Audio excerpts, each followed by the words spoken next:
implikasyon kung mag-total ban? Total ban sa mga online. Tingin mo opinion mo lang naman ito. As against regulation, yung hihigpitan na lang kung sino ang pwede maglaro at hindi. Ako regulation, no? Because if it's total ban, alam naman natin na creative ang mga tao dito sa Pilipinas, no? They will move to, if it's a total ban, they will move to illegal gambling sites. Pag illegal na yung gambling sites, wala nang regulation yan. The same debate applies to prostitution, di ba? And alcohol. And alcoholism. And vaping na nga di ba? May regulated, merong total ban and all that. So, dapat balancing of interest. Kung regulated, at least merong regulation. Ang problema, miskin na, kasi merong mga pending na batas ngayon, merong pending bills, no? Sabi nga ni Senator Gatchalian, no?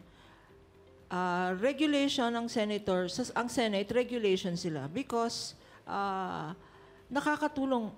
Dapat, for instance, dapat bawal ang campaign contributions from illegal gambling or from online gaming. Dapat bawal ang sports or competitions.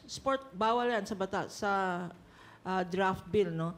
Bawal to get sponsors from gaming operations. No? At saka may mga kongresista, malalaking mga pangalan sa gobyerno ang may-ari mismo ng online gambling. That's why ang Senado regulation, hindi total ban. There are ways to get more revenue, no? Sabi nga, dapat ang sabi nga ni Ryle, bakit sila yung mayaman? Hindi nagdi-trickle down yung effects ng revenue, no? Di pataasan natin ang tax.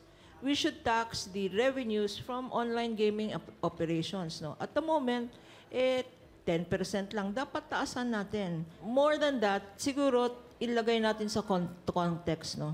Wala namang gustong matalo ng gambling, no? This, again, is a poverty issue. Ayan. Masusolusyonan natin ang problema ng bayan natin, hindi sa gaming. I-address natin yung issue ng poverty. Otherwise, people will always gamble. Otherwise, people will always risk their money. People will even forget their families and children just to make more money. Thank you very much, Attorney Lorna. Dr. Love, kanino ba ang problema? Sa nagsusugal o sa sugal mismo? The existence of sugal o dun sa taong nagsusugal? Alam mo, ang tingin ko, Ate Kuring, I'm sorry for my voice. Ang tingin ko, ang sugal ay kasalanan. At ang kasalanan, mananatili yan sa mundo.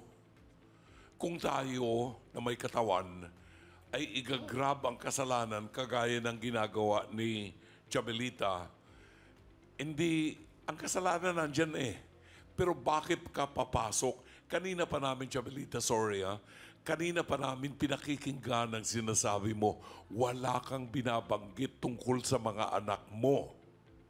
Ang binabanggit mo, yung tatanggalin, i-uninstall mo sa cellphone ang sugal. Pwede namang i-reinstall yan pagkatapos ng show.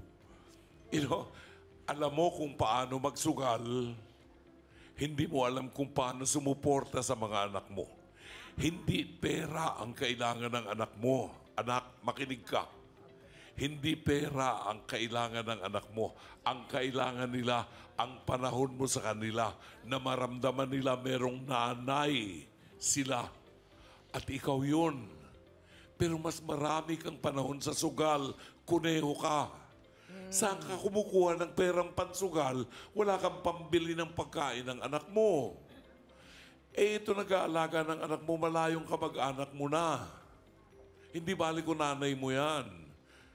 Yung mga anak mo ay apo niya sa pamangkin ka lang niya.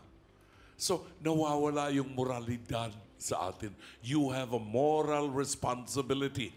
Hindi lang pera, anak. Hindi lang pera. Ibigay mo yung panahon mo sa mga anak mo. Sobra-sobra na yung para nang tumama sa loto ang mga anak mo. Tanggalin mo sa isip mong sugal, hindi kaya yaman dyan. Kung ako maliit pang bata, hindi marunong magsugal hanggang ngayon.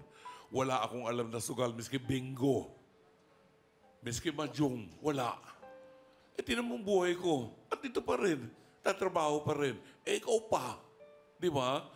Hindi tayo yayaman dyan. Huwag mong pangarapin. Bitawan mo yan. Magbalik loob ka sa Diyos. At asikasuhin mo mga anak mo. Thank you, Dr. Love. Doktora Camille, paano yung addiction sa sugal? Ano ang ginagawa dyan na parang session? Or ano ba ang dapat gawin sa isang tao na gustong, tulad ni Jabelita, makawala sa addiction sa sugal?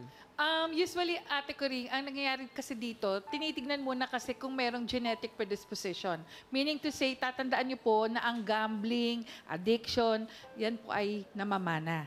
So, pag nakita po na talagang merong pagkakataon na namana siya, siyempre, yung mga ganun, kailangan ma-recognize nung tao mismo na hindi ka talaga pa pwedeng mag-umpisa magsugal kasi magugumon ka talaga sa ganitong klaseng bisyo. Second, usually po ang root cause then is depression. So kagaya ni Chabelita, baka dahil sa pagkahiwalay or nahihirapan siya dahil 3 yung anak niya, hindi niya kaya. So probably kinakailangan po talaga na hindi lang kasi isang session yan Ate Coring.